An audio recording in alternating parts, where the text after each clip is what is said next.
Hey, newsflash, I'm a big fan of LaMelo Ball. Bingo.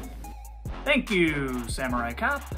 We're not even 2 months into the NBA season, and it's obvious the Charlotte Hornets have found their franchise player. His maturity, playmaking, feel for the game, and yeah, even his shooting seems to be getting better and better. Most rookie point guards come into the league with a huge learning curve, but for LaMelo, he just makes the game look easy.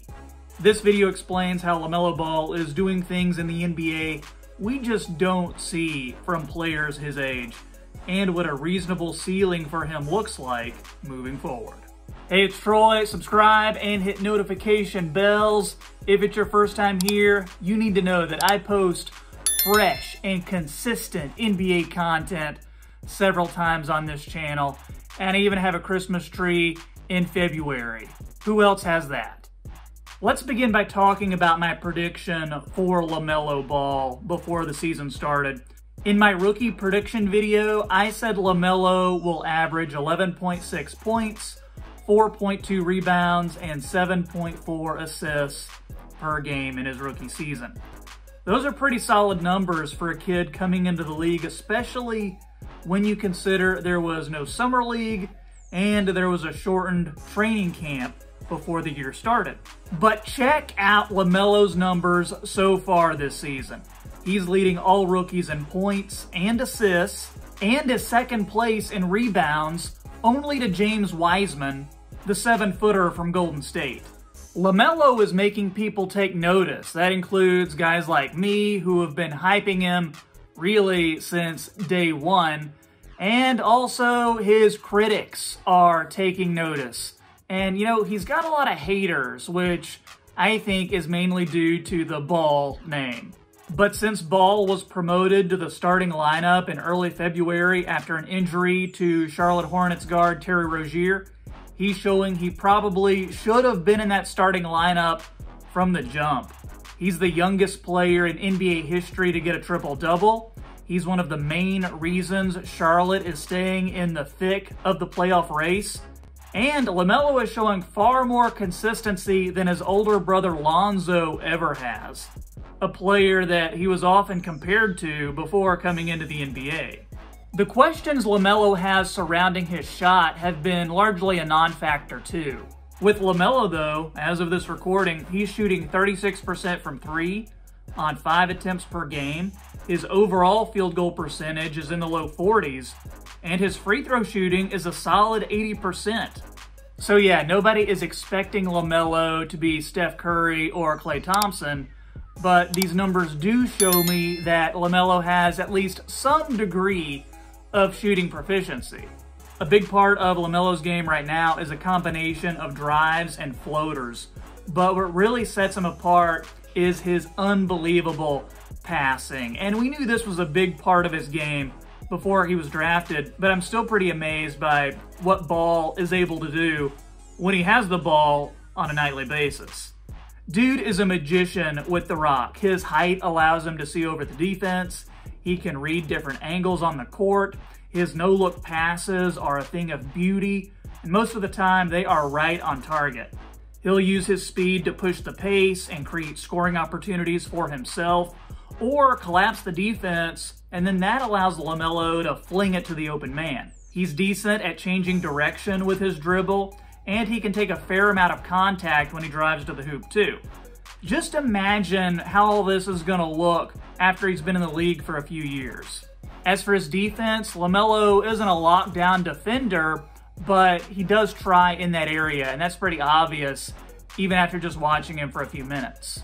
It's a different story from when he was playing on a bad Australian team last year and he was mainly just focusing on one side of the ball. Watch him now and you'll see that he has decent lateral quickness, he's active when sticking to his man, and he's the rookie leader in total steals by a pretty wide margin. He's also one of the league leaders in steal rate. A lot of that is a testament to his ability to play the passing lanes and gamble at the right times. You may remember a few weeks ago when Charlotte's coach benched LaMelo.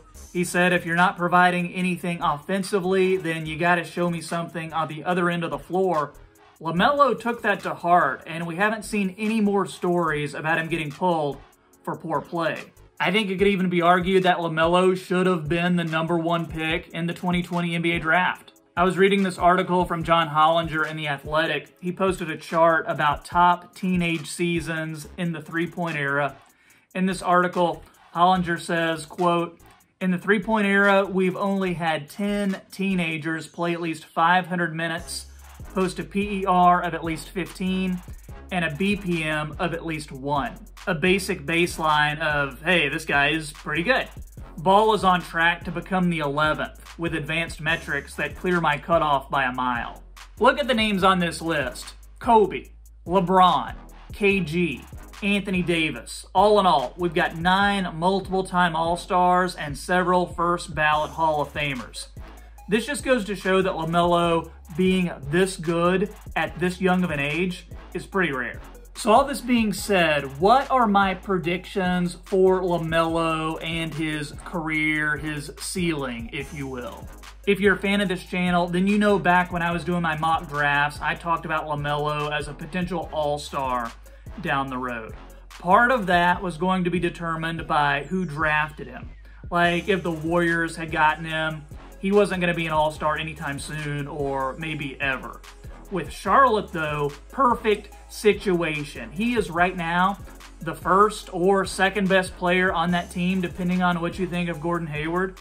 I think the chances of LaMelo making an all-star game over the next 5 years is extremely high. And depending on how Charlotte does in the standings, he could be a multiple-time all-star. It would not surprise me that if as early as next season, we could see LaMelo in the conversation with Ja Morant and Trae Young as one of the best young point guards in the league. Charlotte is poised to be really good for a long time. And Charlotte fans will tell you, the Hornets are not a free agency destination.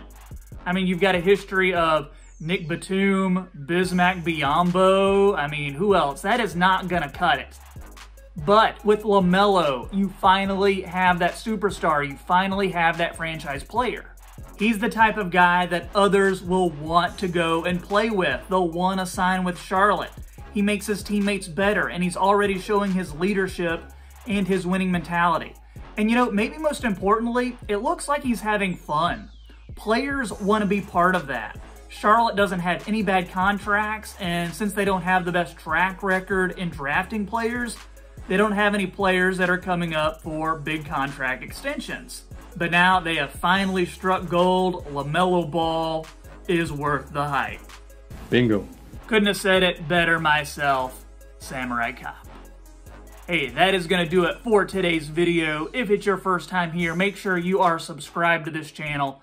Make sure you like this video so YouTube will get this type of content in front of the eyes of other basketball fans like yourself.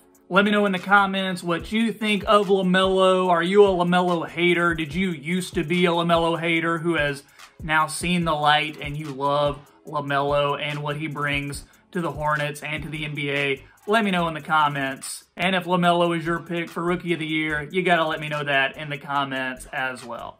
Make sure you check out the boxes on the screen for more NBA content just like this. Help support the channel. I'll see you next time. My name is Troy. Thanks for watching.